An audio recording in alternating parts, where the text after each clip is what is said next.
Hi, I'm Dr. Heba Khamis. I'm the CEO and co-founder of Contactile, and I'm here to talk about tactile sensing and why we need it in space. But first, I'd like to acknowledge the traditional owners of the land upon which I live and work, the Gadigal people of the Eora Nation, and pay my respects to their elders past, present, and emerging.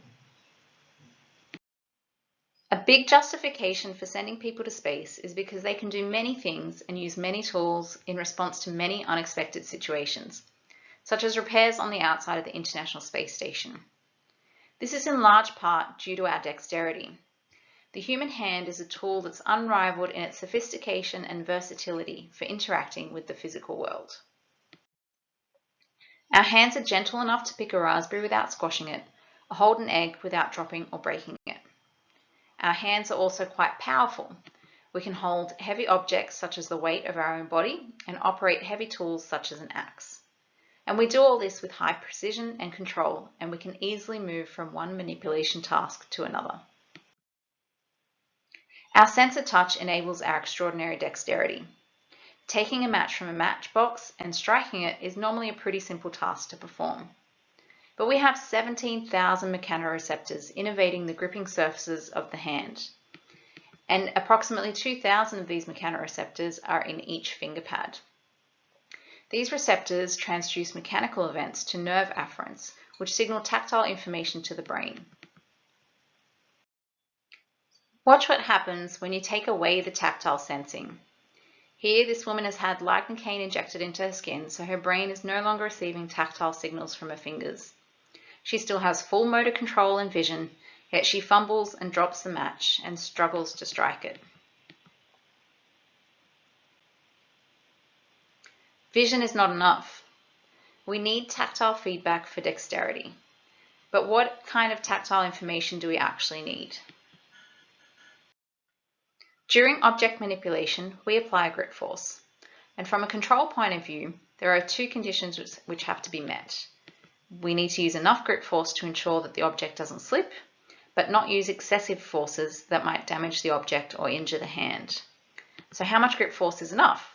Well, intuitively, we know that more heavy objects and more slippery objects require stronger grip. And as it turns out, we actually measure the forces that are applied by our fingers and the slipperiness between the fingers and the object that we're gripping. The shape of our fingerpad and our fingerprint ridges enable a phenomenon known as incipient slip. This is a finger slipping against glass. The black crosses attract points on the fingerprint and they turn pink once they've moved relative to their position in the first frame. You can see that the finger doesn't slip all at once, but rather there's a wave of incipient slip which propagates from the periphery to the center of the contact area until the entire finger is slipping. During object manipulation, this incipient slip might serve as a warning signal to increase the grip force or risk dropping the object. Astronauts performing tasks outside in space compromise their dexterity because of layers of protective wear. Not only is their movement impaired, but their tactile sensing is also impaired because they can't make direct contact through the skin of the fingers. Integrating tactile sensors and non-invasive feedback into spacesuits could help astronauts regain their dexterity. Tactile sensors can be embedded into the fingertips of the spacesuit gloves, and the astronaut can receive vibrotactile feedback indicating the grip security so that they can hold onto tools and objects with confidence while diverting their attention to another part of the tasks. This is similar to what is being developed for prosthetics, in which the prosthetic device contains tactile sensors and the prosthetics user is delivered tactile feedback either through non-invasive feedback mechanisms or invasive ones. But space is a very dangerous environment for human astronauts. They're exposed to space radiation, isolation and confinement. The distance from Earth makes it difficult to send help. They experience very large gravity fields that have an impact on the body and hostile enclosed environments. So automation and robotics can help reduce the burden on human astronauts and reduce the risks to their safety. Robotic automation today largely consists of customized gripper hardware and pre-programming for performing very repetitive tasks. So in this example, one gripper is customized for handling a single size D battery and the other is customized to handle a row of 4 size D batteries. These grippers couldn't be repurposed for any other task, and this is fine for low volume, high mix manufacturing. But we also need to automate complex tasks in environments with less structure and many unknowns, like assembling car engines, which is still largely done manually, or harvesting fruit in orchards and fields in varying weather and light conditions, picking orders from the millions of unique products in an Amazon warehouse, or assisting health professionals and patients in hospital and care environments. Now, this isn't just limited to earthly applications. In space in particular, we have lots of complex and unpredictable tasks in a very unstructured environment. So we need versatile, dexterous robots, and these robots need tactile sensors. But the robots that exist today lack dexterity and versatility, making them unsuitable for many of the jobs I just described. Dexterity, as we've seen, requires a human sense of touch, and without it, even we struggle. And there are no tactile sensors currently that match the human sense of touch.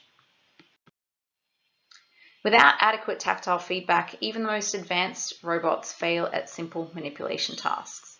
You might all recognize the Boston Dynamics Atlas robot, and it fails at this simple shelf stacking task because it has no tactile feedback in its hands. Vision isn't enough to compensate for a lack of adequate tactile feedback. Vision is not perfect, and tactile feedback can augment it to avoid failures like this one. But more importantly, there are a lot of parameters that are required for autonomous manipulation that can't be determined by vision. For example, the weight of an object.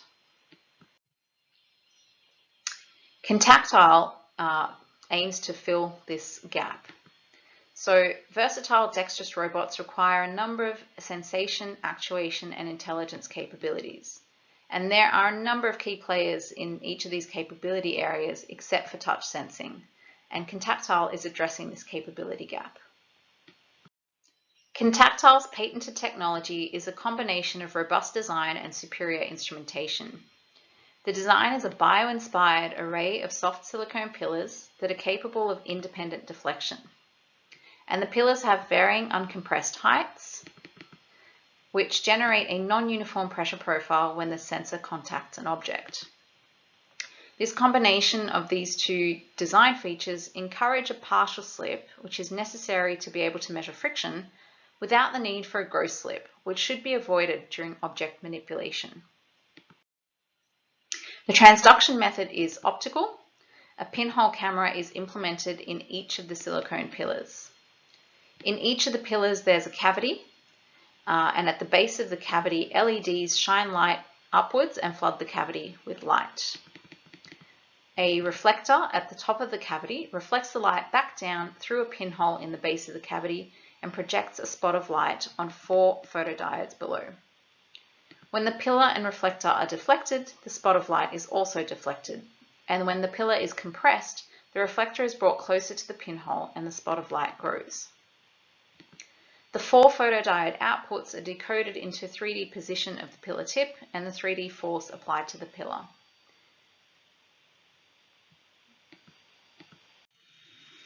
Contactile sensors are giving robots a human sense of touch. Our sensors are more than just pressure sensing. They measure all the tactile parameters that are important for manipulation: localized 3D deflection, 3D force and 3D vibration, and global 3D force, as well as emergent properties of 3D torque, incipient slip, and friction. The sensors are also customizable, modular, environmentally compatible, and easy to repair. This is a demo showing the 3D force measurement at each sensing pillar. The forces applied to each pillar along the X, Y, and Z axes are represented in the plots by the red, green, and blue lines, respectively.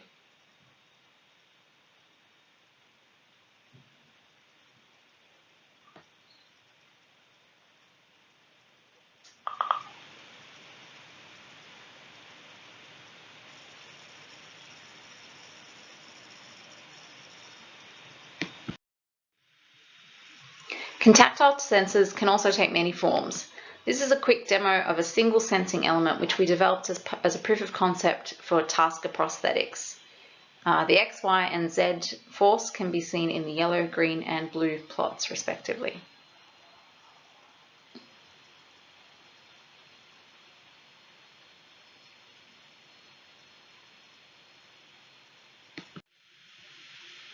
Contactile sensors enable intelligent gripping and robotic dexterity.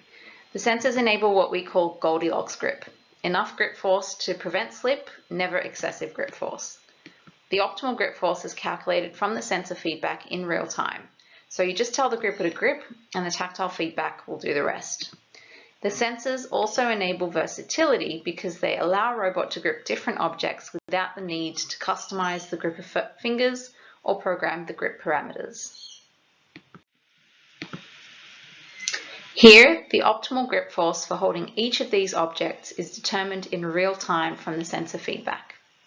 And the grip force is dynamically adjusted. So when we pick up this glass, even if the weight of the glass changes, for example by pouring water into the glass, a larger grip force is applied to prevent slip, only applying the grip force required at each moment in time.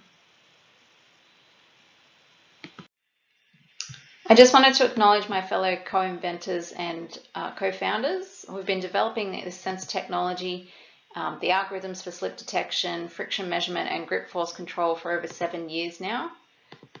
We've published a number of journal papers and presented and demonstrated the sensors at a number of international conferences and expos in that time. That's all from me. If you'd like to get in touch, please reach out through any of these mediums, and I look forward to hearing any questions that you have. Thank you.